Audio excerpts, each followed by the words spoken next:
Hi there. Welcome to my little talk about assignment 3. If you've got this far, you're doing pretty well. I'm sure that the stuff you've handed in so far has been excellent. So I'm going to talk to you about assignment 3, which I think you'll probably find slightly less detailed than assignment 2. Assignment 3 is about delivering education and training. Yes, I have used the word delivering. You know I don't like it, but that's the title of this particular assignment. I also refer to it as methods. It's the methods assignment. This assignment is in, she said, looking down the assignment itself, is in 4 parts, A, B, C, and D. Part A, communication methods, media, and technologies. Write a short analysis of the benefits and limitations of the following: interpersonal communication, media, and technologies.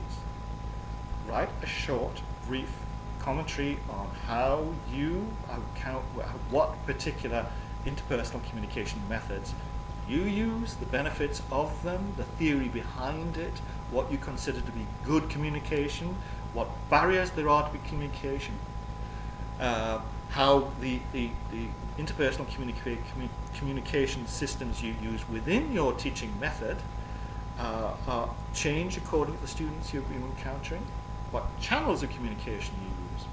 Again, if you don't understand any of this, get in touch. Media. Media is about the kind of social medias you use, for instance, Twitter, Facebook, email, websites of various sorts, such as forums, and also the kind of other media that you're involved in, such as magazines, books, anything it's a medium through which communication happens between you and your students. Remember, we're not just talking about electronics here, but also about anything else which is a medium of communication, a channel of communication. Analyze their benefits and limitations. Discuss how you would use them or could use them in your teaching.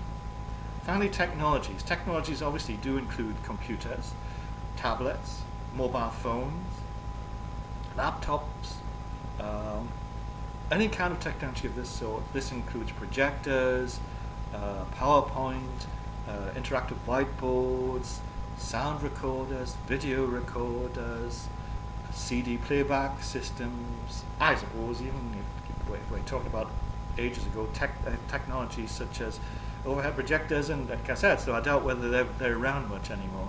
Look at their benefits, their limitations, discuss which ones you would use or could use in your teaching subjects, and also say why you do or don't use these things. Remember, this is not just a question of giving me a list. I need to know the thinking behind how you operate. Part B, analysis of the teaching methods you use. Part 1 of this, write a brief overview of the teaching approaches or methods you use in your practical teaching experience, discussing their effectiveness in meeting your students' needs and learning progress. Talk about the teaching methods you habitually use within your teaching practice, as you did within 30 hours, or at least up to the point you've got when you're doing this assignment. Talk about the benefits, the good points, the bad points of using these particular methods, the ones you haven't tried yet, and how you might implement them, and look at your general overall effectiveness in using methods, whether you think you should expand the range of methods you use, which ones you think are probably don't have much experience with and need to gain more support in. Be analytic. Think through these things. Part 2. Discuss how you incorporated minimum core elements into your teaching experience. Examine the methods you use to embed these. Not just what minimum core is, in other words, about literacy, numeracy, ICT, and also communication skills, but how you actually physically embedded these in the teaching you did. Think about the effectiveness of these methods you use. What did you do to encourage use of numeracy? What did you do to encourage use of literacy? What did you use to encourage use of ICT? How effective was that? And could there be alternative approaches? Discuss that. Part C, evaluating your teaching. This is simple. Evaluate your teaching with your students. This means finding some means of discovering the value of the teaching experience your students went through with you during an event, a day, a course, a week's work, whatever the length of the piece of teaching it was. You need a method to do that, and it needs to be practically done, and there needs to be some feedback substantial enough to be looked at in terms of this part of the assignment.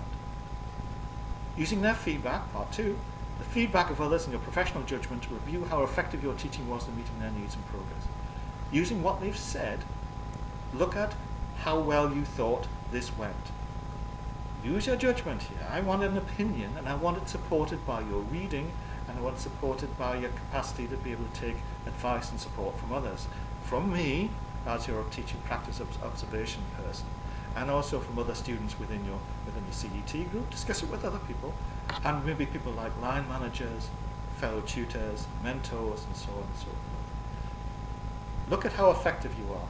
Look at how well the teaching works. Ask yourself the question, did learning happen within this, whatever it happens to be? Did you meet their needs? Did they progress from where they started? Particularly, what was the value of that experience for them?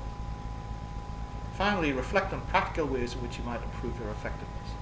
Again, this will happen in your diaries anyway. Make sure your diaries are up to date. Reflect regularly on the practical ways in which you might improve your teaching in the diaries, but also as part 3 of part C of this particular assignment. Look back over your diaries that you've written and look at those as a means of writing this part of the assignment. Look at practical ways you might improve. What are you weakest at? What are you best at? What things need improving? Don't be too paranoid about this. Be clear-cut and precise as much as you can about what needs changing. The best analysis is ones that are more brief than pithy. Finally, and you know this is coming, you must ensure that the assignment is marked by you before it's handed in.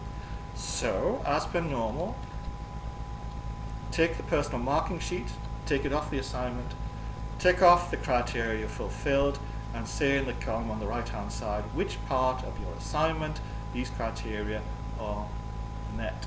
Make sure you do this. Again, I will hand the work back to you if this is not completed. It is part of the assignment which you have to complete. Okay, how are you feeling about that? I know, not wonderful, but we're getting there. This is, after all, this is assignment 3. Doing pretty well, eh? Good.